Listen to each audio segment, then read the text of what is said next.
Hello दोस्तों, सभी को नमस्कार। आप सब लोग अब जैसे संस्कृत एजुकेशन की जो परीक्षाएं हैं वो अब आपके पास आपका परमिशन लेटर आ गया है। अब आपको परीक्षा देने जाना है। अगले जो 5 दिवस हैं वो इसी संस्कृत एजुकेशन की परीक्षाओं का दौर पूरा चलने वाला है। तो मैं हिंदी के विद्यार्थियों के लिए ये आज की जो कक्षा है वो एक विशेष परिचर्चा हो सकती है आपके लिए। तो आप लोग इसको, क्योंकि अंतिम समय में क्या होता है कि आप सब जो पढ़ रहे हैं वही आपके लिए इम्पोर्टेंट है। अब तक जो आपने पढ़ा है वो अच्छा पढ़ा होगा निश्चित रूप से। लेकिन मैं ये मानता हूं कि इस कक्षा से आपके रिवीजन में अगर कोई बात क्लिक हो जाए और उससे मैं ये मानता हूं कि आपके 2-5 प्रश्न भी अगर ठीक होते हैं तो शायद ये कक्षा आपके लिए उपयोगी हो सकती है। और मेरा जो एक, आपको यूं मानिए कि मैं आपके सामने बैठा हूं और आपको रिवीजन करवा रहा हूं। और इस वीडियो को आप सोते समय भी सुन सकते हैं, केवल सुन सकते हैं, या फिर जब आप परीक्षा देने जाएं तो जिस गाड़ी में बैठ के आप जाएंगे वहां इसको आप जरूर देखेंगे। तो निश्चित रूप से आपको अच्छा लगेगा कि मैंने पढ़ा है, उसको आप रिकॉल कर पाएंगे। और फिर आप रात्रि में जाके आपका जो 28 तारीख को हिंदी का पेपर होगा, आप विश्राम कीजिएगा और फिर सुबह आराम से अच्छी ऊर्जा के साथ आप परीक्षा दे करके आइएगा। माँ शारदे आपके मनो मस्तिष्क पर आपका पूरी शिद्दत के साथ साथ देंगी, ऐसा मैं आपको शुभकामनाएं प्रेषित करता हूं। तो आइए हम इस चर्चा को आगे बढ़ाते हैं। जब विघ्न सामने आते हैं सोते से हमें जगाते हैं, मन को मरोड़ते हैं पल पल, तन को झंझोड़ते हैं पल पल, सतपथ की ओर लगाकर ही जाते हैं हमें जगाकर ही। तो दोस्तों, मैं आपको थोड़ा सा जगाने के लिए आया हूं। और अब तो आपको देखिए 2 दिन परीक्षा के बचे हैं तो नींद भी नहीं आनी चाहिए। तो निश्चित रूप से ये पंक्तियां सुनकर के आपको थोड़ा जोश आएगा। और एक चर्चा हम अब करने वाले हैं कि आपने जो पढ़ा है उसमें आप थोड़ा थोड़ा रिवीजन भी करते हुए चलेंगे तो मेरी बात आपको कोई ना कोई क्वेश्चन पे क्लिक करेगी। और देखिए, मैं ये विश्वास दिलाता हूं कि जो चर्चा जिस टॉपिक से जुड़ी हुई हम यहाँ पर करने वाले हैं, क्योंकि पूरे सिलेबस के लिए तो एक बहुत बड़ी मैराथन क्लास चाहिए, क्योंकि आपका चैनल अभी अभी आपके सामने बना है। तो मैं ये मानता हूँ कि ज़्यादा कठिनाई आपको हिंदी साहित्य के इतिहास में और काव्य शास्त्र में, इनमें आपको आती है, क्योंकि वहाँ विस्तार ज़्यादा है, वहाँ गहराई ज़्यादा है। और ये कतई नहीं है कि सेकंड ग्रेड में इस इंटेंसिटी से प्रश्न नहीं आते, या फर्स्ट ग्रेड में ही आ सकते हैं, या असिस्टेंट प्रोफेसर में आ सकते हैं। तो प्रश्न कैसा भी किसी भी रूप में आ सकता है। तो एक हल्की सी चर्चा अपन करते हैं। तो सबसे पहले आपने जैसे देखा होगा कि आपकी परीक्षा है आरपीएससी की, सेकेंडरी एजुकेशन की। तो हम डायरेक्ट अपने टॉपिक पे आते हैं। पहला जो टॉपिक रहेगा वो रहेगा वर्ण व्यवस्था का। अब ये वर्ण विचार है। वर्ण विचार आपने अच्छे से पढ़े होंगे। वर्ण विचार में देखिए, आप स्वर पढ़ते हैं, व्यंजन पढ़ते हैं, इनके प्रकार पढ़ते हैं, उच्चारण स्थान पढ़ते हैं। प्रकारों में भी उच्चारण में लगने वाले समय के आधार पर, उच्चारण में लगने वाले घर्षण के आधार पर, बलाघात के आधार पर अलग अलग प्रकार आपने खूब पढ़े हैं। तो मैं ये मानता हूं कि आपने जो प्रकार पढ़े हैं वो निश्चित रूप से वैज्ञानिक तरीके से पढ़े हैं। तो यहां थोड़ा सा मैं बताना चाहूंगा कि जैसे स्वर है, एक व्यंजन है। तो स्वर में जैसे एक तो अभी अभी जैसे एक नया अमेंडमेंट हुआ है कि जो लय है उसको मान्यता दी गई है। लय बेसिकली अपने राजस्थानी का वर्ण है, आपको दिख रहा होगा। पहले वर्णमाला में कितने वर्ण थे, जैसा आप सबको पता है 52 वर्ण थे। ये कौन सा है, 53वां है। अब देखिए, पहला ही प्रश्न ये बन गया, आप सब लोग 53 लिखते हो, ये अशुद्ध है। 53 आपको नहीं लिखना। जब वर्णिक रूप से शब्द शुद्धि भी आती है तो ये होता है 53, ये ही शुद्ध है। तो ये 53वां वर्ण आपको मिल गया। एक तो सामान्य प्रश्न हो गया ये, देखा जाए तो हिंदी का करंट अफेयर है। अब स्वर है और व्यंजन है, इनके बेसिकली जो प्रश्न आते हैं वो उच्चारण स्थान यानी हमारे वोकल सिस्टम से जुड़े हुए आते हैं। उसको आपको ठीक से देखना है। बेसिकली जैसे मूर्धा है, मूर्धा से कौन से वर्ण उच्चरित होते हैं, या जैसे ड और ढ है, ये तो यहाँ नीचे देखो नुक्ता आता है दोनों को, ये उत्क्षिप्त वर्ण है, इनको ताड़न जात भी कहते हैं। वर्त से वर्ण आते हैं न, से, ले और ज। न, से, ले, ज। ज के नीचे देखिए नुक्ता लगा है। अब ये जो वर्ण है इनको वर्त से कहा जाता है। वर्त से का मतलब है मसूड़ा। वर्त से का मतलब क्या है? मसूड़ा। मसूड़ा जैसे आप सबको इनका जब उच्चारण करेंगे तो आपको पता लग जाएगा। न ऊपर वाले दांत की जड़ से बोल रहा है, स में ऊपर वाले दांत के पास जीवा है लेकिन टच नहीं करेगी क्योंकि ये उसमें व्यंजन है। ल में ऊपर वाले दांत की जड़ में जीभ जाएगी। ज को ऊपर वाले जीवा के दांत के जड़ में आपको ले जाके ज पे जोर देना है, क्योंकि ये अरबी फारसी के 5 वर्णों में इसको शामिल किया गया। अरबी फारसी वाले भी आप जानते हो, क, ख, ग, ज और फ। ये 5 वर्ण ऐसे हैं जिनके नीचे नुक्ता लगता है। तो छोटी छोटी बातें हैं, इनको आपको, ये अरबी फारसी के हो गए, ये 53वां वर्ण हो गया, ये वर्त से हो गए, ये डेढ़ है हो गए, मूर्धा कहाँ है, काकल्य कौन सी है, अली जीवा का प्रश्न आ सकता है, या फिर जैसे कंठ में क वाली लाइन के अलावा और किस किस का उच्चारण होता है, ये आपको थोड़ा सा देखना है। और बाकी ऐसे कंफ्यूजन में आने की जरूरत नहीं है, जो मैंने लिखा है उसको आपको थोड़ा सा क्लिक करना है, बस ज्यादा आपको तनाव नहीं लेना। अब देखिए दोस्तों, तत्सम, तद्भव और विदेशी, कुछ देशज शब्द भी डालते हैं तो ऐसे भी पूछ लेते हैं विदेशी, क्योंकि तत्सम, तद्भव, देशज, विदेशज ये चारों का प्रकरण एक साथ रहता है, तो यहाँ ऐसा कोई वो नहीं है। तो तत्सम जो संस्कृत से ज्यों के त्यों अपनाए गए, तद्भव जिनके रूप स्वरूप में थोड़ा सा अंतर हुआ उपसर्ग प्रत्यय लगा करके, धातु को बदल करके, विदेशी शब्द जो अन्य भाषाओं से हमने आगत किए हैं, और कुछ देशज शब्द ऐसे हैं। अब विदेशी शब्दों में क्या है, अरबी फारसी के तो आप लगभग पहचान लेते हो। जहां तक मैं मानता हूं, आपको एक तो पुर्तगाली शब्द देख के जाने, पुर्तगाली शब्द जरूर देखें। पुर्तगाली शब्द जो है ये अक्सर परीक्षा में अच्छे प्रश्नों में आते हैं। एक जापानी शब्द जरूर देखें, जापानी शब्द। अब क्योंकि शब्द बहुत सारे हैं, इनका चर्चा करना, जैसे आप अपनी कोई भी व्याकरण की किताब खोलेंगे तो वहां पर आपको बटन है, कमीज है, आस्तीन है, दरवाजा है, खिड़की है, आपकी कलम है, और जैसे दस्तखत है, हस्ताक्षर नहीं होंगे, और दफ्तर है ना, ये कॉमन शब्द है।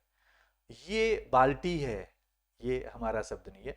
तो आपको पुर्तगाली और जापानी शब्दों में थोड़ा सा, एक मेरे निवेदन से थोड़ा सा आपको एक नजर डालनी, बस ज्यादा नहीं देखना, बाकी जो पढ़ रखा है वो ठीक है। मैं यहाँ ये बताऊंगा कि जो पढ़ लिया वो ठीक है, पढ़ा हुआ आपके यहाँ चर्चा में आया, कोई दिक्कत नहीं, नहीं पढ़ा हुआ तो एक क्लिक आपको करना है।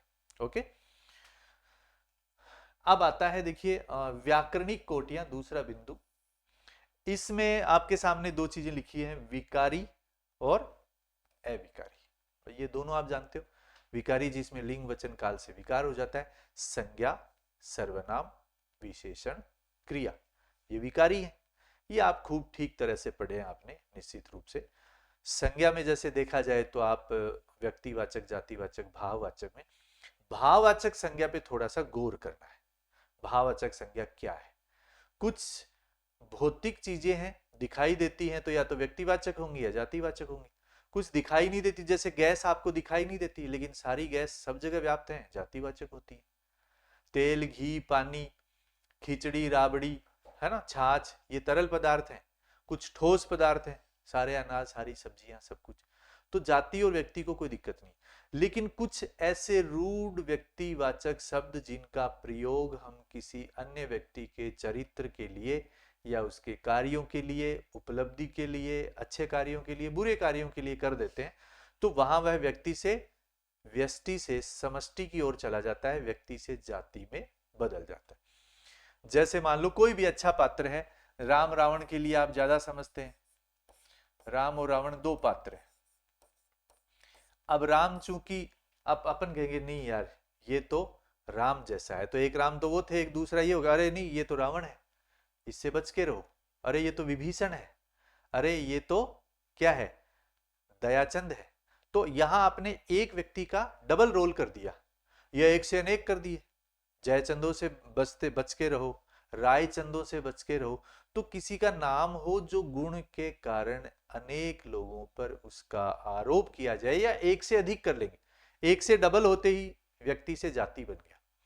और कई बार जातिगत शब्द है, उसको व्यक्ति का हमें बोध होता है, नेताजी आज होते तो देश की दशा कुछ और होती। अब नेताजी से आपका ध्यान सिर्फ किसकी तरफ गया, सुभाष चंद्र बोस की तरफ। पटेल का मतलब सरदार वल्लभ भाई पटेल है। बापू की बहुत याद आती है, तो आपको अपने बापू की तो बाद में याद आएगी, और उससे पहले लकड़ी वाले बापू, चश्मे वाले बापू, धोती वाले बापू की याद आएगी। तो बापू एक वो है, एक बापू अपने वाला है। तो बापू ऐसा नाम हो गया जो अकेला बापू शब्द लिखेंगे तो निश्चित रूप से जातिवाचक है, बापू तो जातिवाचक ही होगा, नेताजी जातिवाचक ही होगा, पटेल जातिवाचक ही है, पटेल में सारे पटेल हैं, बापू में सारे बापू हैं। लेकिन बापू इतना फेमस है कि एक यूनिक आइडेंटिटी के लिए, एक व्यक्ति विशेष के लिए ये प्रचलित है। तो यहां ये जाति से व्यक्ति की ओर इंगित करता है। अब बात आती है भाववाचक संज्ञा की। भाव में क्या है कि थोड़ा सा अलग अलग विद्यार्थियों को थोड़ा सा चिंतन करना पड़ता है। जैसे आप पढ़ रहे हो, पढ़ना क्रिया है, पढ़ाई भाव है, चुनना क्रिया है, चुनाव भाव है ना, लड़ना क्रिया है, लड़ाई भाव है, तो दौड़ना क्रिया है, दौड़ भाव है। तो ऐसे शब्द हैं जिसको आप आसानी से वाक्य में प्रयोग करके पता लगा सकते। तो अब यहां जैसे हम आगे क्रिया भी आएगी, तो क्रिया का जैसे अकर्मक सकर्मक रूप हम पहचान करते हैं, तो वहां कर्ता के द्वारा क्रिया किस रूप में की जा रही है उसी का प्रकरण हमें देखना होता है। तो आप थोड़ा सा गौर करके, संज्ञा के बाद सर्वनाम है, सर्वनाम के प्रश्न सबसे सरल होते हैं। सर्वनाम के जो आप भेद पढ़ेंगे तो उसमें मुझे नहीं लगता कि ऐसा कोई सर्वनाम हो जो आपको किसी भी रूप में उलझा सकता है। एक जो आप का प्रयोग है ये थोड़ा सा आपको देख लेना है। अब आप यहां पर अलग अलग भूमिका निभाता है। आप बताइए तो क्या है, यानी जो उत्तम पुरुष है वो मध्यम पुरुष को कह रहा है कि आप इसका उत्तर दीजिए कि महात्मा गांधी ने देश के लिए क्या किया। फिर वो आप खड़े होके बोल रहे हैं कि महात्मा गांधी ने ये किया और आप आज होते। तो अब आप यहाँ थर्ड पर्सन को संबोधित कर रहे हो क्योंकि आप मुझे उत्तर दे रहे हो। तो ये मध्यम पुरुष में भी है और अन्य पुरुष में भी है। तो चाहे उत्तम पुरुष हो, चाहे मध्यम पुरुष हो या अन्य पुरुष हो, इसको जोड़ के एक तो प्रश्न आते हैं। और जैसे कई बार निजवाचक सर्वनाम के भी आ जाते हैं। संबंधवाचक परीक्षा में खूब पूछे जाते हैं। दो जो युग्म शब्द हैं, जैसी करनी वैसी भरनी, जैसा भाव वैसा प्रभाव, जैसा देश वैसा भेष, जैसा पढ़ोगे वैसा सीखोगे। तो जैसा वैसा, इसकी उसकी, जैसा वैसा, जैसे जल में बसे कुमोदनी, चंदा बसे आकाश, जो जाही को भावता सो ताही के पास। तो यहां जो सो से हमें ये संबंधवाचक सर्वनाम का बोध हो जाता। तो एक थोड़ा सा आपको विवेचन करना है। तो संज्ञा हो गई, सर्वनाम। फिर विशेषण है। विशेषण में देखो चार प्रकार पढ़ते हो आप। गुणवाचक विशेषण, फिर आता है संख्यावाचक विशेषण, फिर आता है परिमाणवाचक विशेषण, और फिर अंत में आता है सार्वनामिक विशेषण। अब उल्टा चलना है। सर्वनाम ही विशेषण में प्रयोग हो तो वो तो बहुत कम सरल प्रश्न मानता हूं मैं तो। जैसे यह पेन काला है, अब पेन से पहले क्या आया, यह शब्द आ गया। तो अब बोर्ड पे लिखने का इतना आपके पास भी समय नहीं है, तो अब पेन से पहले क्या आया, यह शब्द आ गया, तो यह जो है वो इसी पेन की ओर इंगित कर रहा है, इशारा कर रहा है, यह पेन काला है, काला इसका विशेषण हो गया। इस पेन की से पहले, संज्ञा से पहले यह कलम काली है, तो इसका यह शब्द सार्वनामिक विशेषण है। ठीक है, अब काला इसका क्या है, गुणवाचक विशेषण। अब 4 पेन है, जैसे मेरे पास एक मेरे जेब में है, 2 पेन डॉक्टर केसी बबेरवाल के पास है, पेन कितने, 2, तो 2 इसकी संख्या है, तो संख्यावाचक विशेषण हो गया। अब जिस वस्तु, पदार्थ, तत्व, व्यक्ति को भी अगर हम तोल दें, आपको नहीं, 50 किलो का आदमी, 100 किलो का आदमी, है ना, 5 किलो आम, 10 किलो आम, 5 लीटर दूध, 10 लीटर दूध, तो जहां संज्ञा तोली जाए, जहां संख्या को मापा जाए, नापा जाए, तोला जाए, वो परिमाणवाचक है। देखिए दोस्तों, 3 चीजें, 3 चीजों में क्या होगा कि नाप, माप और तोल, बस ये 3 चीजें जहां आ गई वो परिमाण है, वो क्या होगा, परिमाण होगा।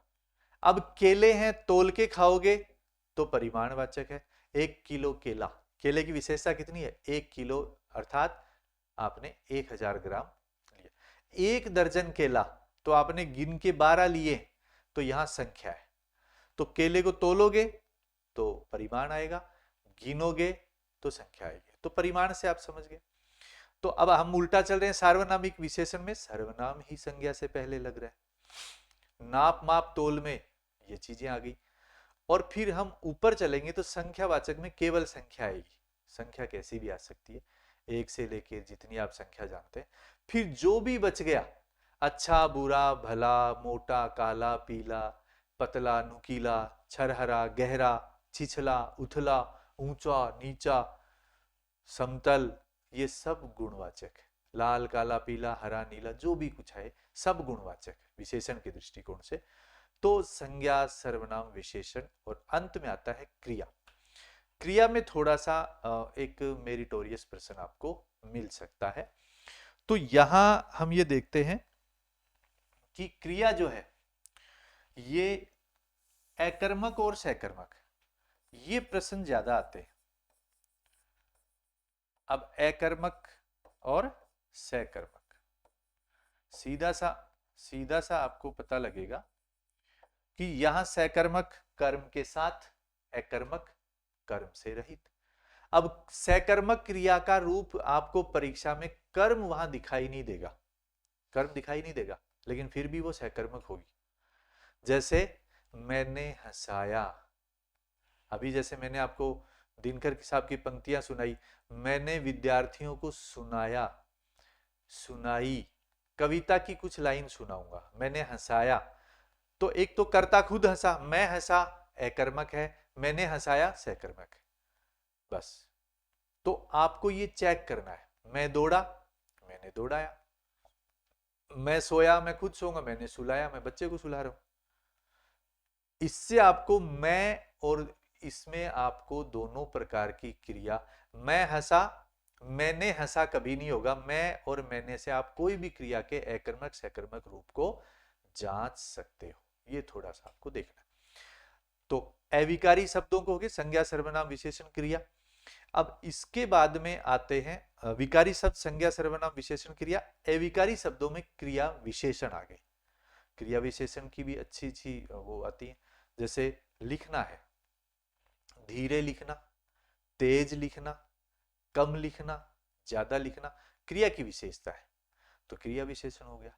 समुच्चय बोधक 2 शब्दों को जोड़ेंगे, है ना, विस्मयादि बोधक, विस्मय सूचक जो भी सारे शब्द आएंगे, तो संबंध बोधक आते हैं, वो वाक्य को जोड़ने वाले कारक विभक्तियों के अलावा जितने भी आपको छोटे मोटे शब्द मिलते हैं, क्योंकि संबंध वाचक के अनेक भेद हैं, विद्वानों ने 6 भेद किए, 7 किए, 8 किए, 13 किए, 16 किए, तो अलग अलग सबका, इसके कोई वैज्ञानिक भेद नहीं है।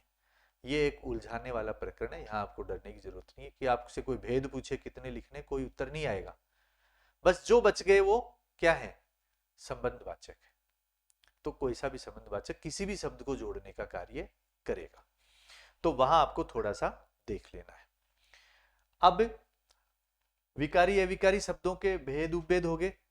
शब्द रचना, लिंग वचन कारक काल वाच्य। इसमें देखिए स्त्रीलिंग पुल्लिंग में आपको ज्यादा शायद कोई संकट नहीं आएगा। वचन में है, हमारे यहाँ दो ही वचन चलते हैं, एक वचन और बहुवचन। कुछ बहुवचन के विशेष शब्द हैं, 10-15 शब्द हैं आपकी हर किताब में लिखे, उसमें आप देख लीजिए कि प्राण क्या है, हस्ताक्षर क्या है ना। तो एक वचन हो चाहे बहुवचन हो, आपको उसको याद करना है। फिर कारक हैं, हमारे 8 कारक हैं और 7 विभक्तियां हैं, उनको कर्ता ने कर्म को करण से देख के आप सबने कर लिया। काल हमारे 3 है, भूतकाल वर्तमान और भविष्य। भूत के भेद पढ़ लिए, भूतकाल परीक्षा में ज्यादा आता है, वर्तमान के प्रश्न थोड़े से कम आते हैं, सबसे ज्यादा भूतकाल आता है, भविष्य काल के कम रेयर चांस होते हैं। वाच्य सबसे इंपॉर्टेंट है, वाच्य को आपको गौर से देखना है, यहां से मोस्ट प्रश्न आएगा। कर्तृवाच्य, कर्मवाच्य, भाववाच्य। जहां क्रिया का फल कर्ता के ऊपर है तो कर्तृवाच्य, कर्म पर है तो कर्मवाच्य, दोनों पर नहीं है तो भाववाच्य। तो इसका तात्पर्य कि जैसे कई नकारात्मक प्रश्न आते हैं, राम से खाया नहीं जाता, तो हम उसको भाववाच्य बताते हैं। तो कई परीक्षा में ऐसे भी आपको वाक्य मिलेंगे जहां नहीं का प्रयोग नहीं होगा, फिर भी वो भाव के ऊपर डिपेंड करते हैं, तो यहां आपको गौर करना है। वाच्य को आपको ठीक से देखना, वाच्य का प्रश्न आएगा और अच्छा प्रश्न आएगा। फिर देखिए शब्द ज्ञान है। अब शब्द ज्ञान को तो हम ये तो अपार है, जैसा लिखा है पर्यायवाची। अब पर्यायवाची में कोई इंपॉर्टेंट नहीं होता, आपका लक है कि आपका पढ़ा हुआ आया है। इसमें अथाह सागर है और सागर में से जिसके जो मोती हाथ लग गया वो आपका भाग्य है। विलोम शब्द के साथ भी वैसा ही है, अनेकार्थक शब्द कोई सा ही पढ़ लो, समश्रुत भिन्नार्थक पढ़ लो, वाक्यांश के लिए एक शब्द पढ़ लो। ये करत करत अभ्यास के जड़मती होत सुजान, रसरी यावत जात से सिल पर पड़त निशान। यहां ठीक वैसा ही प्रकरण काम करेगा। वाक्य का स्वरूप, पदक्रम, अंग भेद उपभेद, ये थोड़ा ठीक है। सरल वाक्य, मिश्र वाक्य और संयुक्त वाक्य। वाक्य रचना, वाक्य रचना भी थोड़ा सा अभ्यास का विषय। सरल वाक्य में एक कर्ता, एक कर्म, एक क्रिया, सिंपल वाक्य आएगा। मिश्र वाक्य में प्रधान वाक्य और आश्रित उपवाक्य का दोनों का इंटर कनेक्शन रहेगा, एक के अभाव में दूसरे का अस्तित्व नहीं है, वो पूरे अर्थ की प्रतीति नहीं कर पाएगा। जबकि संयुक्त वाक्य में क्या है, दो वाक्यों का जोड़ा है, मैं आया और वह गया, दोनों अलग अलग वाक्य हैं, और लगा दिया इसलिए वो दोनों के बीच में एक समुच्चय बोधक वर्ड आ गया, शब्द आ गया, लेकिन दोनों वाक्य अपना अपना अलग स्वतंत्र अर्थ व्यक्त करते हैं, इसलिए यहां वो संकट नहीं है। तो संयुक्त वाक्य का मतलब जोड़ के। परीक्षा में देखा जाए तो ये मिश्र वाक्य ज्यादा आते हैं, संयुक्त वाक्य को आप आसानी से पहचान सकते हो, कर्ता है, क्रिया है, दूसरे का कर्ता कर्म क्रिया, कई बार कर्ता क्रिया भी आ जाते हैं, मैंने खाया और उसने भी खाया, तो कोई दिक्कत नहीं है। तो ऐसा आपको ध्यान रखना है। अब देखिए शब्द शुद्धि में मुझे लगता है कि आपने खूब अच्छी प्रैक्टिस की होगी। सदाबहार शब्दों को आपको लिखना है शब्द शुद्धि में। अब आप गौर से सुनते जाइए, जैसे हमेशा सेवा शुश्रूषा आता है, अहल्या आता है, हरिण आता है, पिपीली का आता है, मृग मरीचि का आता है, या फिर जो भी वाल्मीकि आ जाता है, मी बड़ा और की छोटा, या फिर सांडिल्य आ जाता है, या फिर वांग्मय आ जाता है, या और बहुत सारे ऐसे कॉमन शब्द हैं, जैसे तत्वावधान आता है, तत्वाधान अपन बोलते रहते हैं, और ऐसे रोजमर्रा के जीवन में आने वाले 20-30 शब्द आप देख लेंगे तो निश्चित रूप से उसमें आपको परीक्षा में मिल जाता है। ये थोड़ा सा विस्तार का विषय है। वाक्य शुद्धि भी वैसा ही है, कर्ता में गड़बड़ है, कर्म में है, कारक विभक्ति नहीं लगी, क्रिया कौन सी लगनी चाहिए, काल में गड़बड़ है, अतिरेक है शब्दों का या अतिरिक्त शब्द आ गया, जो भी वो आपको देखना है। विराम चिन्ह बहुत सरल प्रकरण है। विराम चिन्हों में आपको चिन्हों का एक थोड़ा सा मैं बता देता हूं आपको। जैसे ये यति है ऐसे, ठीक है, ये अर्ध विराम है, ये सब जानते हैं, और पूर्ण विराम को लिखने की जरूरत नहीं। ये देखिए, ये विसर्ग के जैसा है, दो शब्दों के बीच में लगता है, ये अपूर्ण विराम है। ये नहीं लगाना इसमें, क्योंकि वो तो फिर विवरण चिन्ह हो जाएगा। इसका नाम क्या है?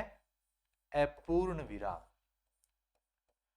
परीक्षा में यही आएगा, मुझे ऐसे लगता है, अपूर्ण विराम। ठीक है, ये याद रखिए। अब इसमें क्या करते हैं, ये भी आता है, ये विवरण चिन्ह है। इसमें क्या करना आपको कि इस शब्द का या इस प्रकरण का आगे विवरण निम्नानुसार प्रस्तुत किया जाता है। तो बाकी जैसे ओब्लिक को विकल्पक कह देते हैं, और जैसे उद्धरण चिन्ह है, अवतरण चिन्ह है, ये बहुत सारे कॉमन चीजें आप जानते हो। देखिए, मुहावरे लोकोक्तियां भी दोस्तों वैसे ही है। मुहावरे भी करत करत अभ्यास के जड़मति होत सुजान, लोकोक्ति भी वही है। मुहावरा जो है अपने आप में क्या है कि एक, वैसे देखा जाए तो लोकोक्ति और मुहावरे में एक थोड़ा सा व्याकरणिक रूप से भी एक अंतर होता है, लेकिन वो 100% वैसा ही हो, कुछ और नहीं है। इसमें ना लगता है आगे, मुहावरे में अंत में क्या लगता है? ना। लोकोक्ति में बहुतायत रूप से ऐसा नहीं होता, क्योंकि लोकोक्ति जो है वो है तो ये भी लोक में प्रसिद्ध, मुहावरा भी लोक में प्रसिद्ध, लोकोक्ति का विस्तार थोड़ा सा ज्यादा है।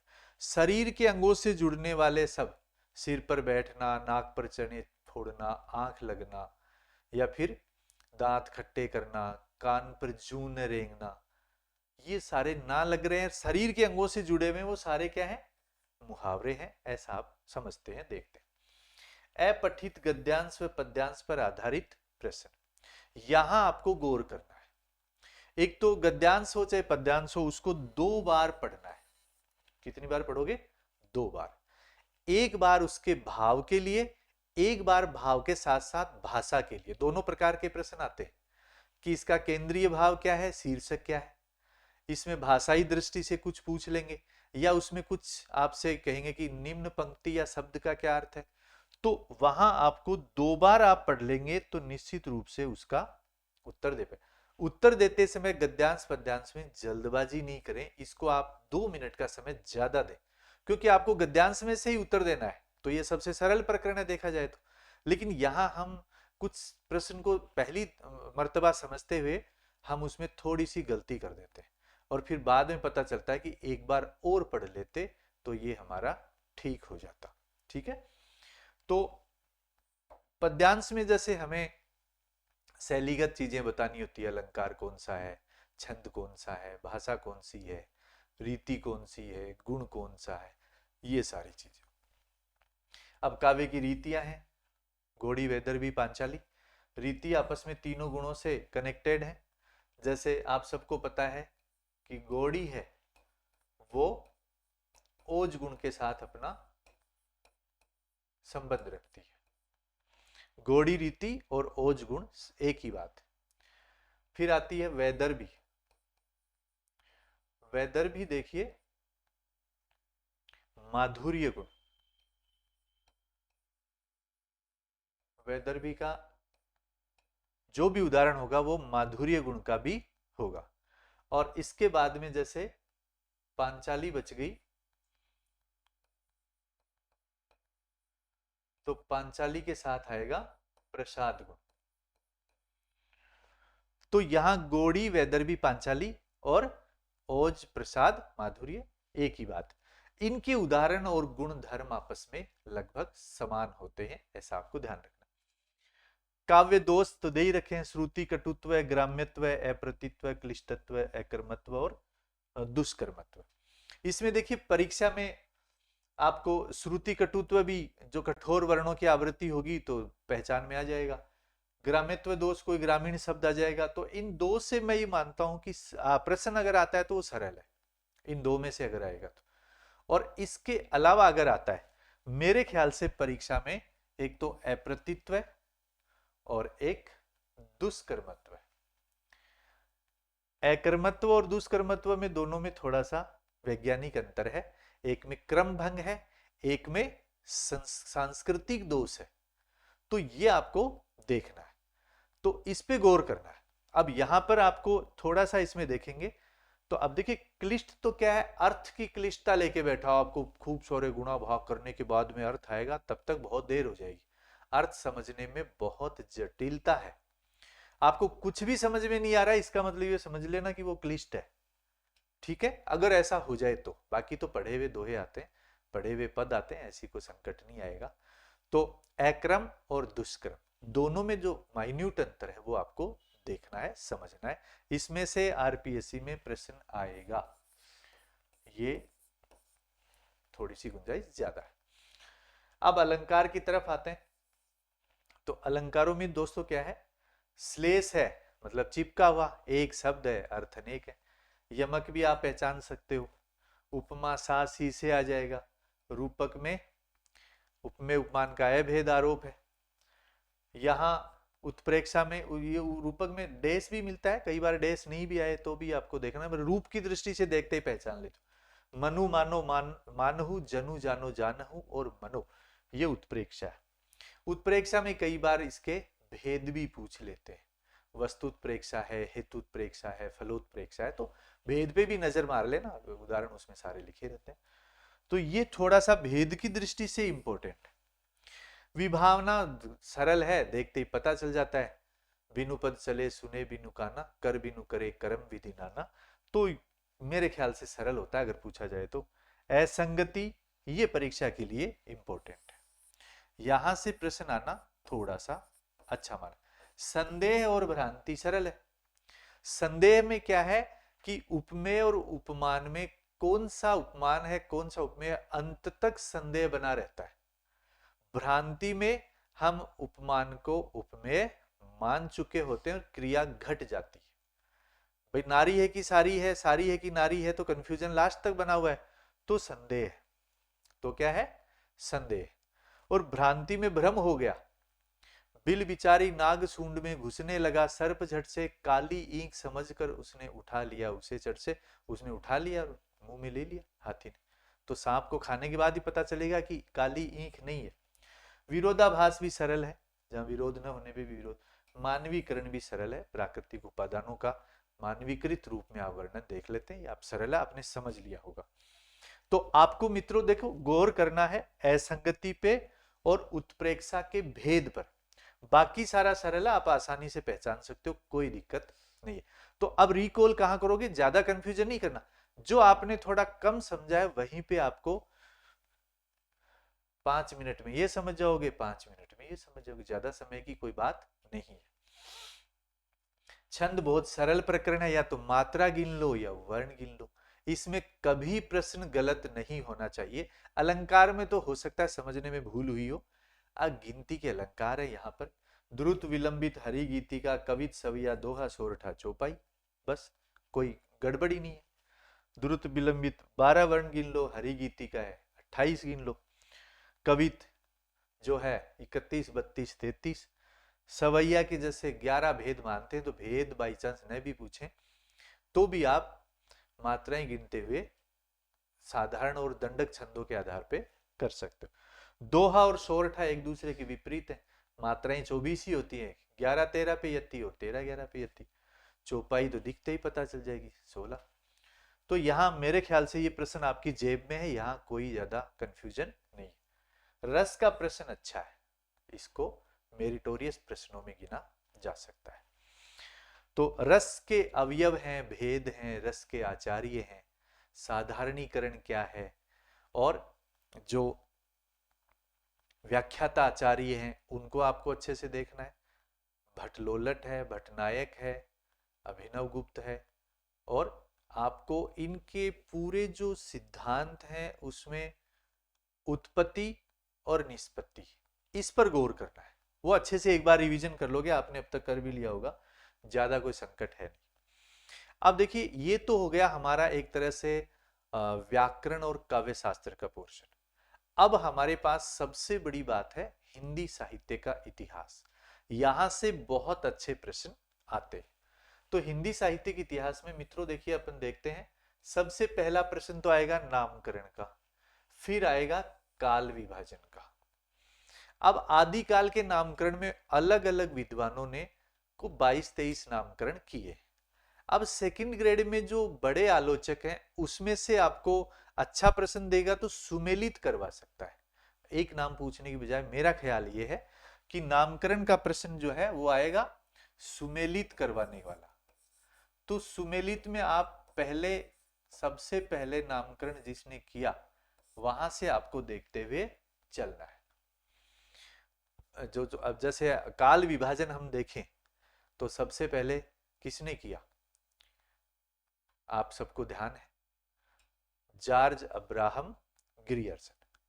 तो वहां हम नामकरण की बात करें तो आप चारण काव्य से लेकर फिर हमारे जैसे जैसे रिसर्च होते गए, मिस्र बंधु आए, मिस्र बंधुओं ने फिर आचार्य रामचंद्र शुक्ल ने उनसे मदद ली, तो प्रारंभिक काल, फिर वीर गाथा काल, फिर आदि काल, और फिर बीज वपन काल, महावीर प्रसाद द्विवेदी, गणपति चंद्रगुप्त जी ने अब हमें अंधकार काल भी देखने को मिलता है, प्रारंभिक काल भी देखने को मिलता है, शून्य काल भी देखने को मिलता है, और फिर अभ्रंश काल भी, धीरेन्द्र वर्मा भी हैं, चंद्रधर शर्मा गुलेरी भी हैं, डॉक्टर बच्चन सिंह भी हैं। तो नामों की एक फेहरिस्त है। तो आप एक नजर डालेंगे तो सुमेलित वाला प्रश्न आएगा, आपको अकेला नामकरण मेरे ख्याल से नहीं पूछेंगे। और नामकरण के साथ ही काल विभाजन दे रखा है, किसने कहां से माना, किसने 7वीं शताब्दी से माना, किसने 10वीं शताब्दी से माना, किसने 11वीं शताब्दी से माना। गणपति चंद्रगुप्त जी तो 1184 तक चले गए। तो यहाँ सरहप्पा जो है, यहां से लेकर के आपका पूरा जो प्रकरण 1184 तक चलता है, तो अलग अलग विद्वानों का वो नामकरण चलता है। फिर प्रमुख कवि आप अब्दुल रहमान को, जिसको अद्धमान भी कहते हैं, कोई स्वयंभू कवि मान रहा है और कोई सरहप्पा को मान रहा है, तो इस पर भी एक नजर आपको डालनी है। तो वो एक सामान्य प्रकरण है, उलझने वाला नहीं। अब आदिकाल की बात शुरुआत हो गई तो वहां काव्य धाराएं आई। काव्य धाराएं जैसी हैं वैसी उनकी प्रवृत्तियां हैं, अर्थात विशेषताएं हैं, ऐसे ही उनके प्रमुख रचनाकार हैं और उनकी रचनाएं। अब देखिए, हजारी प्रसाद द्विवेदी जी ने कहा था कि आदिकाल सर्वाधिक विरोधों एवं व्याघातों का युग रहा है। तो यहां थोड़ा सा अलग अलग आलोचकों में एक मतभेद है कि कोई रचनाओं को या फिर कवियों को या फिर उनके जो आलोच्य जो ग्रंथ हैं उनको अलग अलग दृष्टिकोण से देखते।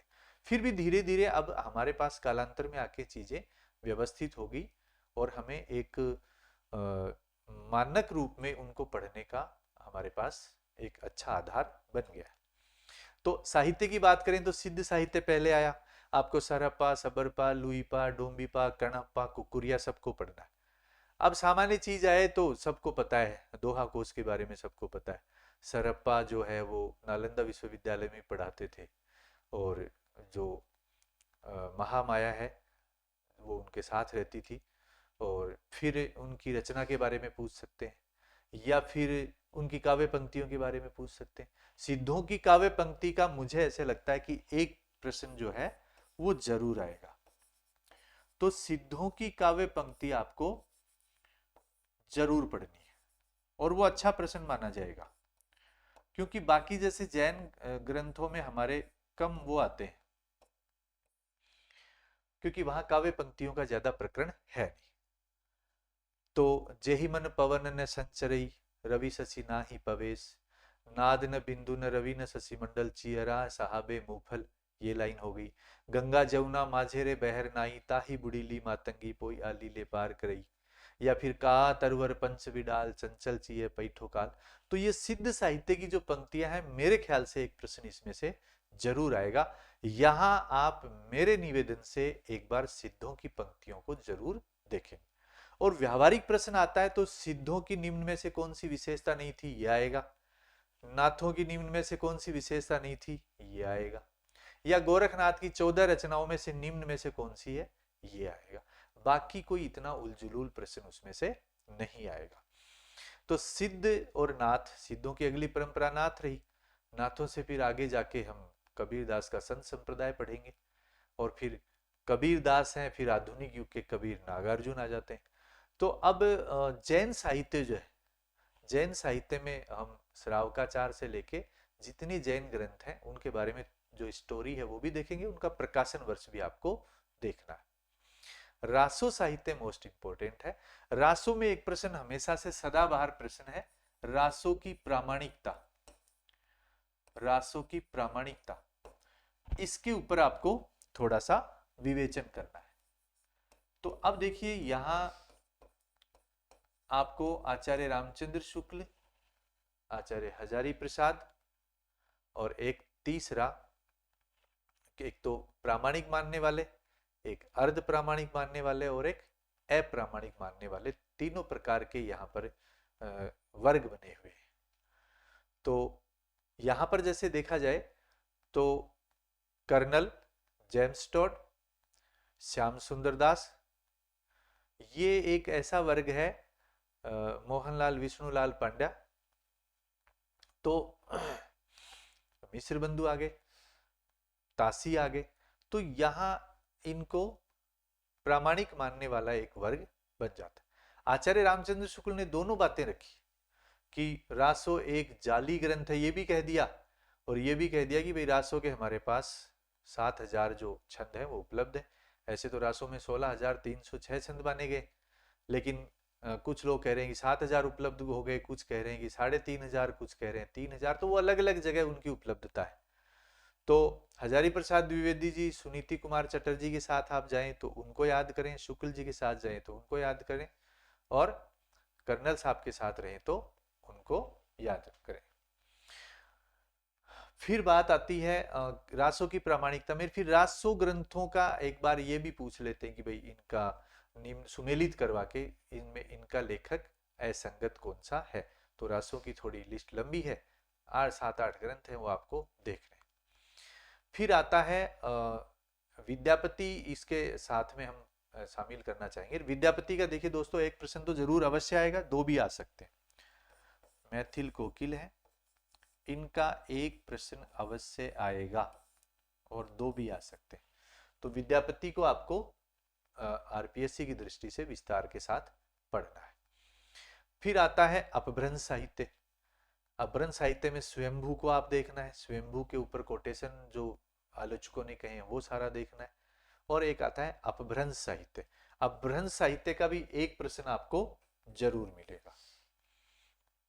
तो आदिकाल में कुल मिला के, जैसे अब क्योंकि देखिए जो आदिकाल है वहां तो पाठ्यक्रम में तो विद्यापति के अलावा तो कभी कोई शामिल नहीं हुआ, एक पृथ्वीराज रासो चलता है।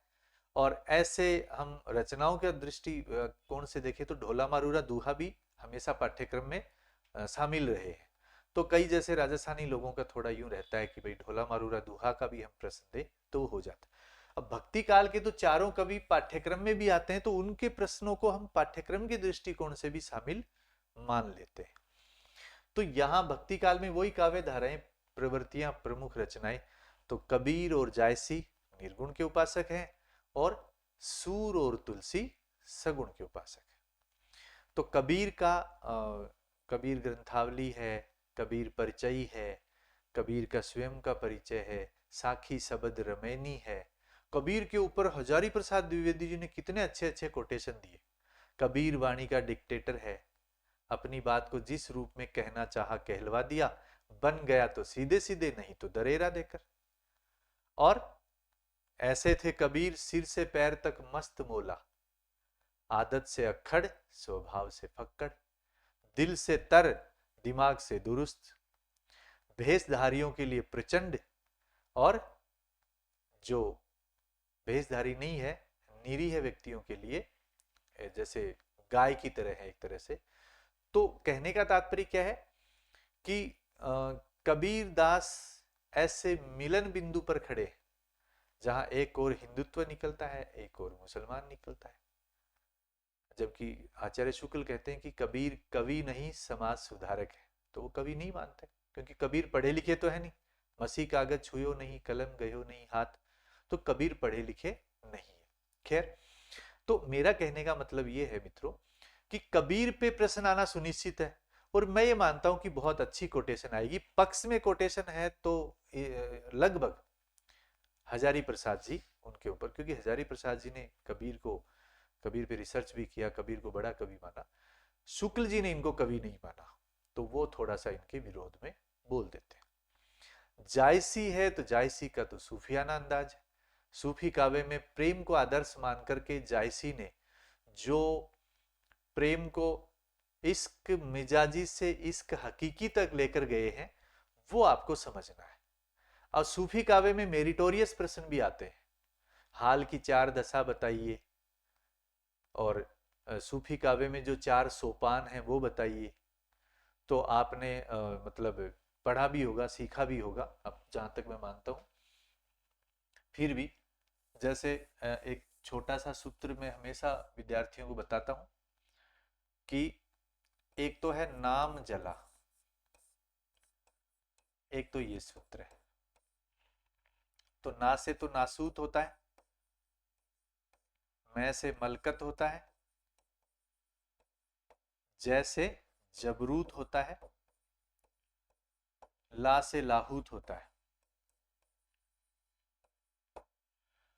और सोपान जैसे मैं लिख देता हूं, इन्हीं के बगल में आपको दिख भी जाएगा, शरीयत, तरीकत, मारिफत और हकीकत। ये मारिफत है, और लाहूत वाला हकीकत। तो ये मेरिटोरियस प्रश्न है।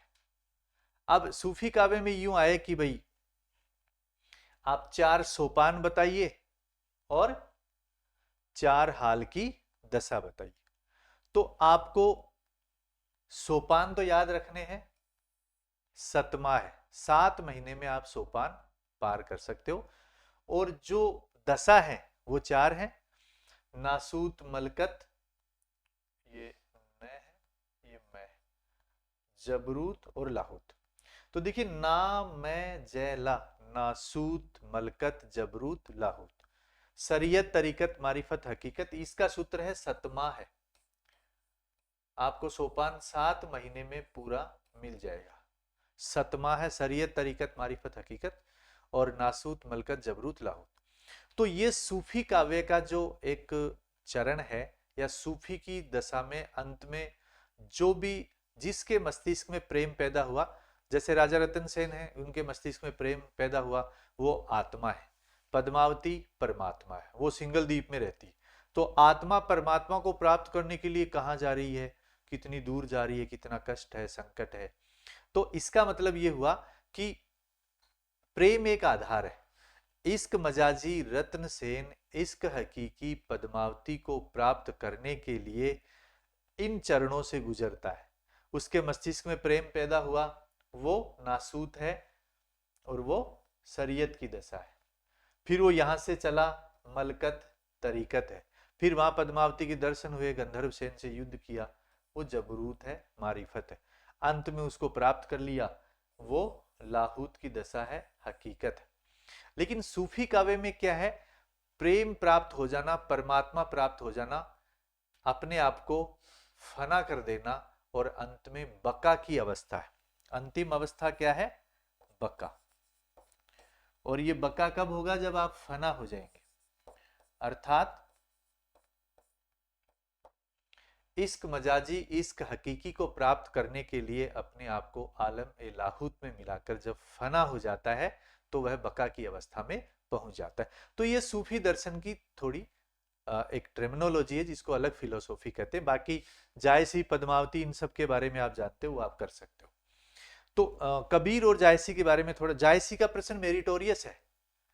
मानुष प्रेम भयउ बैकुंठी, ये लाइन 2nd ग्रेड की है, आ सकती है। या फिर जायसी ने पद्मावत की रचना क्यों की, उसका काव्य हेतु क्या है।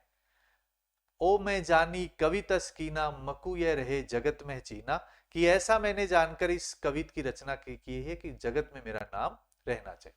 खैर, तो अब भक्ति काल में 2 कवि और हैं जो सगुण काव्य धारा के हैं, एक सूरदास है और एक तुलसीदास है। कालक्रम की दृष्टि से कृष्ण काव्य पहले आएगा और राम काव्य बाद में आएगा, क्योंकि सूरदास का जन्म 1478 में होता है। लेकिन किताबों में, ग्रंथों में क्या, राम काव्य पहले विवेचित है, कृष्ण काव्य बाद में। तो कालक्रम का भी मित्रों ध्यान रखना है। अब कृष्ण काव्य की बात आए तो अष्टछाप आएगा, अष्टछाप की बात आएगी तो चारों कवियों का सीक्वेंस में कोई भी प्रश्न आपको मिल सकता है, तो वहां भी थोड़ा सा आपको ध्यान देना है। तो अष्टछाप के 8 कवियों का आप 1 मिनट में पूरा वो समझ सकते हो। कुंभन दास,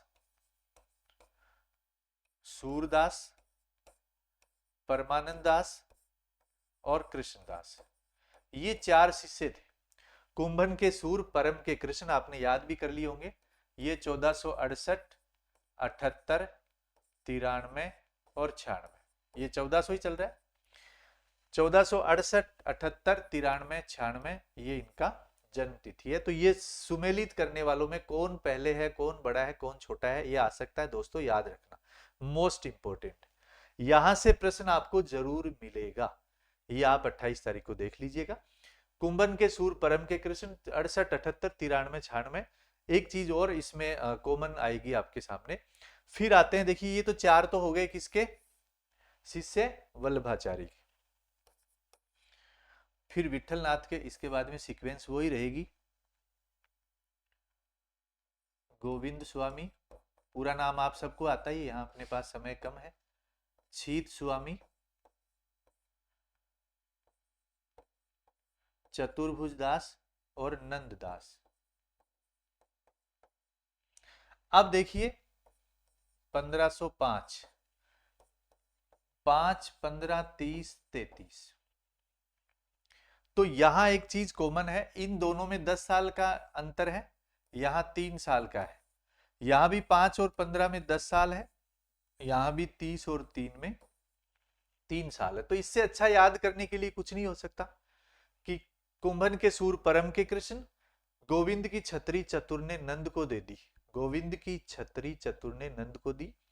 तो गोविंद स्वामी 1505, छीत स्वामी 1515, चतुर्भुज दास 1530, नंद दास 1533। तो 68, 78, 93, 96, 5, 15, 30, 33, ये याद हो जाएगा। तो अब यहां पर एक तो सीक्वेंस का प्रश्न हो गया, सबसे वरिष्ठ कुंभन दास, सबसे कनिष्ठ नंद दास, सबसे प्रसिद्ध सूरदास और सबसे बड़े परम संगीतज्ञ परमानंद दास, जो इनके पद सुनकर वल्लभाचार्य भी कई दिन बेहोश होते हैं। तो इसमें सूरदास का तो आएगा, सूरदास को देखिए, कबीर दास को तो हजारी प्रसाद जी ने उठाया, सूरदास को उठा रहे हैं तुलसीदास जी। सूरदास के बहुत सारे कोटेशन आप सबको पता है कि सूर वात्सल्य रस के सम्राट हैं, अपनी बंद आंखों से वात्सल्य का कोना कोना झांक आए। आचार्यों की छाप लगी हुई वीणाएं जब एक साथ बजती थी तो उसमें सबसे ऊंची, सबसे सुरीली आवाज अंधे कवि सूरदास की थी। और इन्होंने, रामचंद्र शुक्ल जी ने पहली बार, बहुत अच्छा प्रश्न है, पद्मावत को सबसे पहले प्रकाश में लाने का कार्य भी किसने किया, आचार्य शुक्ल ने किया। उन्होंने अपने ग्रंथ में पद्मावत की पूरी स्टोरी का वर्णन कर रखा है। तो शुक्ल जी ने कबीर और जायसी में तो जायसी को उठाया, इधर सूर को ज्यादा उठा रहे हैं, ऐसे तुलसी पे भी उन्होंने खूब लिखा है। तो ये इनकी बात होगी। अब फिर तुलसीदास की बात अपन करते हैं। तो तुलसीदास जी का विस्तार बड़ा है, रामचरितमानस है, विनय पत्रिका है, कवितावली, गीतावली, ये है। अवधी भाषा के जो ग्रंथ हैं वो अलग देखने हैं, ब्रज भाषा के अलग देखने। अब यहाँ चारों कवियों के 4 प्रश्न तो डेफिनेटली है, कुछ के आगे पीछे भी आ सकते हैं। अब हम बात करते हैं रीति काल की। रीति काल में रीतिबद्ध, रीति सिद्ध और रीति मुक्त, तीनों धाराएं। अब सेकंड ग्रेड की दृष्टि से देखा जाए तो रीतिबद्ध और रीति सिद्ध और रीति मुक्त। बद्ध का मतलब जो परंपराओं में बंद करके लक्षण ग्रंथों की रचना करते हैं। अब देखिए कालक्रम में हमने भक्ति काल में केशव दास को छोड़ दिया। कालक्रम की दृष्टि से केशव दास भक्ति काल के कवि हैं। इनका जन्म 1455 में होता है, 1455 ईस्वी। तो कालक्रम की दृष्टि से भक्ति काल के हो गए, लेकिन इनका साहित्य है वो रीतिकालीन। तो इनको रीतिकाल का प्रवर्तक भी अलग अलग आलोचकों ने माना है, या पढ़ चुके हैं। तो रीति में रीतिबद्ध की बात करें तो चिंतामणि, देव, मतीराम है, भूषण को राष्ट्र कवि के रूप में माना जाता है, तो इनको आप थोड़ा सा देख लें। रीति सिद्ध कवियों में बिहारी से प्रश्न आना ही आना है। बिहारी के ऊपर जितने कोटेशन है, बिहारी सतसई के जो टीकाएं लिखी गई हैं, टीका का एक प्रश्न जरूर आ सकता है। और इधर आप रीति मुक्त कवियों में घनानंद को देख लें। घनानंद का जैसे पिछली परीक्षाओं में भी अच्छे अच्छे प्रश्न आए हैं। घनानंद प्रेम की पीर के कवि हैं। भाषा के जैसे लक्षक और व्यंजक रूप की परख इनको थी, ऐसी किसी और कवि को नहीं। तो ये थोड़ा सा इसमें देखना है। अब बात आती है आधुनिक काल की। आधुनिक काल देखिए विस्तार है, जितना आपका इतना काल है, इतने में हम चर्चा करें तो शायद मतलब दिन उग सकता है, रात हो सकती है, फिर दिन उग सकता है। तो आधुनिक काल बहुत विस्तृत है। फिर भी आपको गौर कहाँ करना है, मैं थोड़ा सा विवेचना आपको बताना चाहूंगा। तो आधुनिक काल में देखिए कि पद्य का विकास हुआ, गद्य का भी विकास हुआ। आधुनिक काल में गद्य भी यहीं से शुरू होता है। भारतेंदु युग से गद्य का शुरुआत हुई। फिर द्विवेदी युग में इतिवृत्तात्मकता और उपदेशात्मकता आ गई। फिर गद्य का विकास की एक अलग परंपरा चली। कहानी, उपन्यास, नाटक, निबंध, संस्मरण। कहानी थोड़ी सी लेट आती है, सबसे पहले नाटक आते हैं, फिर निबंध आते हैं, और फिर उपन्यास आते हैं, फिर कहानी आती है। तो ये हम प्रकरण जब देखते हैं तो निश्चित तौर पे भारतेंदु मंडल को याद करें। निम्न में से कौन सा भारतेंदु मंडल में नहीं है, तो वो सरल प्रश्न है, आप सबको आएगा। भारतेंदु की जो कवि वचन सुधा है उसको आपको याद करना 1868, और 1871 आपको याद करना है। और आपको जो भारतेंदु ने एक वो बना रखा था, सभा बना रखी थी, उसके लिए भी आपसे कोई प्रश्न पूछा जाता है। भारतेंदु उपाधि इनको मिली। अंधेर नगरी का प्रकाशन 80 में हुआ, और इनको उपाधि किसने दी? और भारतेंदु का जन्म 1850 से 1885, इनका बहुत कम समय रहा। 35 वर्ष की उम्र में देखिए कितना लिख गए। और 18 वर्ष की उम्र में ही विद्या सुंदर 1868, और जो संस्कृत के चौर पंचाशिका का अनुवाद, और कवि वचन सुधा भी 18 वर्ष की उम्र। 18 वर्ष की उम्र में हमें वोट देना नहीं आता, और ये साहित्य लिख गए। तो इनकी जो प्रज्ञा थी वो बड़ी विस्तृत थी और गहरी थी। तो भारतेंदु हरिश्चंद्र का प्रश्न जरूर आएगा। बाकी एक प्रश्न इनके मंडल से आएगा। द्विवेदी युग की बात करें तो यहाँ पर आपको एक तो महावीर प्रसाद द्विवेदी और उनकी सरस्वती, उसको देखना है। और यूं कहें तो जैसे भाषा उद्भव जो नीचे दे रखा है उसमें फोर्ट विलियम कॉलेज, और इनमें भी इसके प्रकरण को हम जोड़ के देखते हैं। फिर मैथिली शरण गुप्त का प्रश्न आएगा ही आएगा। उनकी रचनाओं के वर्ष सुमेलित करवा सकते हैं। उनकी कोई भारत भारती की कोई पंक्ति आ सकती है, पाठ्यक्रम की कोई कविता की पंक्ति आ सकती है, वो आपको देखना है। तो दो प्रश्न यहां से हो गए। अब आता है छायावाद। अब छायावाद में क्या है कि प्रसाद, पंत, निराला, महादेवी सबके प्रश्न आएंगे। प्रसाद जी का प्रश्न भी आता है, और उनके तो काव्य भी वैसा ही है, नाटक भी वैसा ही है, प्रसाद की कहानियां भी वैसी ही है। तो कामायनी से भी प्रश्न आ सकता है, इनके चंद्रगुप्त से भी आ सकता है, स्कंदगुप्त से भी आ सकता है, ध्रुव स्वामिनी से भी आ सकता है। तो कुल मिला के प्रसाद को थोड़ा डिटेल से देखना। ये चारों कवियों को, चारों के प्रश्न आएंगे। प्रसाद के बाद में निराला आते हैं 1897 में, निराला का भी कोई भी प्रश्न आ सकता है। पंत जी 1900 में आते हैं, 1907 में महादेवी आएंगे। महादेवी की कवियों का सीक्वेंस पूछा जाता है। महादेवी जी को यामा पे पुरस्कार मिलता है ज्ञानपीठ का, वो आपसे पूछा जा सकता है। तो इनको आप थोड़ा सा देख लें। फिर आप हरिवंश राय बच्चन जब 1933 में मधुशाला लिख लेते हैं, और फिर प्रकाशन उसका 1935 में होता है। 1935 हमारे लिए गोल्डन ईयर है। गोदान 1935 में आता है, सरोज स्मृति 1935 में आती है, मधुशाला 1935 में है। तो इन चीजों को थोड़ा सा आप कंसीडर करते हुए देखते हैं। फिर छायावाद के कविताओं में हो या इनके नाटकों में हो या अन्य फेमस रचनाओं का थोड़ा सा प्रकाशन वर्ष आप देखेंगे।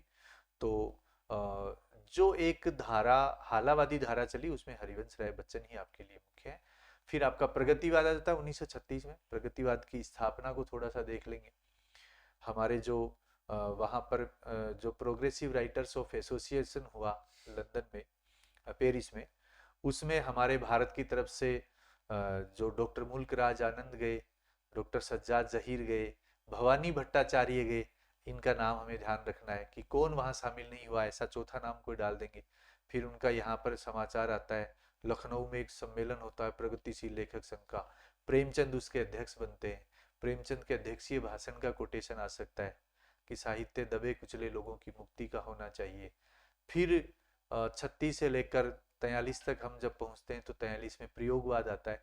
अज्ञेय चारों तार सप्तक के संपादक है, अज्ञेय रहेंगे।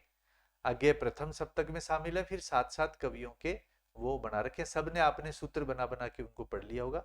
वहां तक आपको इसमें प्रश्न मिलेंगे। तो फिर देखिए प्रगतिवाद और नई कविता का जो ढलान है वहां तक सेकंड ग्रेड में प्रश्नों को शामिल किया जाता है। और कुछ पत्र पत्रिकाओं से जुड़े प्रश्न भी थोड़े बहुत मिल सकते हैं आपको। तो फिर गद्य के विकास में पहली कहानी कौन सी है, फेमस कोई कहानी आ गई, जो पाठ्यक्रम में चलती है वही पूछेंगे। उपन्यास, नाटक, निबंध, इसमें देखिए विस्तार बहुत ज्यादा है, तो आपको बहुत ज्यादा गहराई में नहीं उतरना, प्रसिद्ध प्रसिद्ध रचनाओं के ऊपर थोड़ा सा फोकस करना है। अब एक अच्छा वैज्ञानिक बिंदु है हिंदी भाषा का उद्भव एवं विकास, हिंदी एवं उसकी बोलियों का सामान्य परिचय, और एक आ गया देवनागरी लिपि। तो एक प्रश्न तो आएगा उद्भव विकास से, एक प्रश्न आएगा इनकी बोलियों से, एक आएगा देवनागरी लिपि का मानकीकरण, और देवनागरी लिपि में सुधार के लिए कौन कौन से आयोग और समितियां बनाएगी उसके ऊपर आपको जरूर देखना है। आचार्य नरेंद्र देव समिति है, काका कालेलकर समिति है, एकी बाराखड़ी के बारे में आ सकता है। और जैसे मुंशी सदासुख लाल नियाज, इंसाल्लाह खान, लल्लू लाल, सदल मिश्र, इनका आ सकता है। 1800 में फोर्ट विलियम कॉलेज बना, सर जॉन गिलक्राइस्ट उसके प्रिंसिपल थे। वहाँ सदल मिश्र और लल्लू लाल को तो भाषा के रूप में रखा गया, भाषा मुंशी थे, बाकी इन दो को नहीं रखा गया। इन्होंने भी मतलब खूब सारा उसमें किया। वहां से जो प्रश्न आते हैं वो थोड़े से मेरिट वाले माने जाते हैं। और अब ये जो कहानियां हैं, उसने कहा था, चंद्रधर शर्मा गुलेरी की बहुत फेमस कहानी है, लहना सिंह और सूबेदारनी होरा की प्रेम कथा है, एक अनकहा प्रेम है। इसमें से कोटेशन वाला प्रश्न आ सकता है, किसका कोटेशन है, क्या है, लहना सिंह है, बोधा सिंह है, ये आपने पढ़ ली। पूस की रात हिंदी साहित्य की और प्रेमचंद की सबसे फेमस कहानी है। पटाक्षेप नहीं होगा, ये हमारे नए प्रगतिशील चेतना के कवि हैं हेतु भारद्वाज जी, इनकी रचना को नए तरीके से जोड़ा गया है। विजय दान देथा, जिनको बिज्जी कहते हैं, उजाले के मुसाहिब, ये भी बहुत फेमस रचना है, कई बार नेट में पूछी गई है। तो इन कहानियों में आपको पात्रों के आधार पे और कुछ कथन ये आपको देखने, ऐसा आप कर सकते हैं। और अंत में देखिए दोस्तों आता है अपना भाषाई कौशल, जिसमें शिक्षण, हिंदी शिक्षण है और शिक्षण की विधियां, ये बहुत सरल प्रकरण है। भाषाई कौशलों के विकास हेतु निम्नांकित पक्षों के स्वरूप का शिक्षण, श्रवण, उच्चारण, वर्तनी, वाचन, सहस्वर, मौन वाचन, सारा, अभिव्यक्ति क्या है, लिखित और मौखिक। अब ये देखिए अभ्यास और थोड़ा सा समझने, यहाँ जटिल प्रश्न नहीं आते। व्यावहारिक तरीके से आपने जैसे बीएड करते समय लेसन दिया होगा, टीचिंग प्लान लेके गए थे, कैसे करते थे, सहस्वर वाचन क्या है, मौन वाचन क्या है, कितनी देर का होता है, कैसे होता है, ये सामान्य प्रकरण, यहाँ कोई कंफ्यूजन नहीं होना चाहिए, ये आपने अच्छे से तैयार किया होगा। हिंदी की विभिन्न विधाओं का शिक्षण, शिक्षण विधियां, पाठ योजना, शिक्षण विधियां सबकी अलग है, कविता की विधि, कहानी की विधि, निबंध की विधि, ये आपको अलग अलग तरीके से इनके विवेचन को देखना है। इकाई, दैनिक, ये सारा आएगा। गद्य शिक्षण, पद्य शिक्षण आपने अच्छे से किया होगा। अब यहाँ देखिए निदानात्मक परीक्षण और उपचारात्मक, यहाँ से एक एक प्रश्न आपको जरूर मिलेगा। और एक मूल्यांकन जो है, सतत समग्र मूल्यांकन और पाठांतर्गत और पाठोपरांत मूल्यांकन, इसके अंतर्गत आपको ये सब देखने को मिलेगा। तो ये हमारा जो सिलेबस है, इसके ऊपर हमने विस्तार से चर्चा की है। और अब मैं ये मानता हूं कि आपने ये जो हमारा जो पूरा प्रकरण है, इस पर मैंने ये कोशिश की कि अंत में एक बार आपको सारी चीजें मैं रिकॉल करवाऊं कि आपने क्या पढ़ा, कैसे पढ़ा, कौन से पक्ष को। जो देखिए दोस्तों, जो पक्ष आपने अच्छे से तैयार कर लिया उस पर आपको बिल्कुल भी टाइम वेस्ट नहीं करना। जहां जहां सेकंड ग्रेड के स्तर के अनुसार मैंने एक परीक्षक की नजर से जो देखा है, वहां वहां आप पूरी डेप्थ के साथ थोड़ा सा विचार करेंगे। आपके पास अभी भी समय है, आप आराम से, और मैं ये कह रहा हूं कि भैया आप परीक्षा से पहली रात आप सो सकते हो, उससे पहले आप नहीं भी सोओगे तो कोई फर्क नहीं पड़ता। कोई फर्क नहीं पड़ता। और जो जागते हैं वही सवेरा करते हैं, और सवेरा होने के लिए बहुत सारी रातें जागना पड़ता है, ये आप सबको पता है। तो इस एक छोटे से इस विश्लेषण में मैंने कोशिश की कि आप सब लोग मेरी बात को गौर से समझ पाए होंगे। और मैं आपको फिर से कह रहा हूं, आपका जो प्रकरण है, जो भी टॉपिक है, उसको आप शिद्दत से पढ़ेंगे, ध्यान से पढ़ेंगे, और जिन चीजों पे गौर करने के लिए कहा गया वहां थोड़ा सा आप ध्यान दे लेंगे तो निश्चित रूप से मैं मानता हूं कि आपके 2-5 प्रश्न भी अगर ज्यादा ठीक होते हैं, वो ही आपको सिलेक्शन करवाते हैं। तो सभी मित्रों का हार्दिक आभार है कि ये क्लास निश्चित रूप से आपके लिए लाभकारी रहेगी। और मैं डॉक्टर केसी बबेरवाल सम्यक हिंदी की तरफ से आप सबको इस परीक्षा के लिए हार्दिक शुभकामनाएं देता हूं। आपके उज्जवल भविष्य की शुभकामनाएं, मंगल कामनाएं करता हूं। आपको निश्चित रूप से सफलता मिलेगी। धन्यवाद।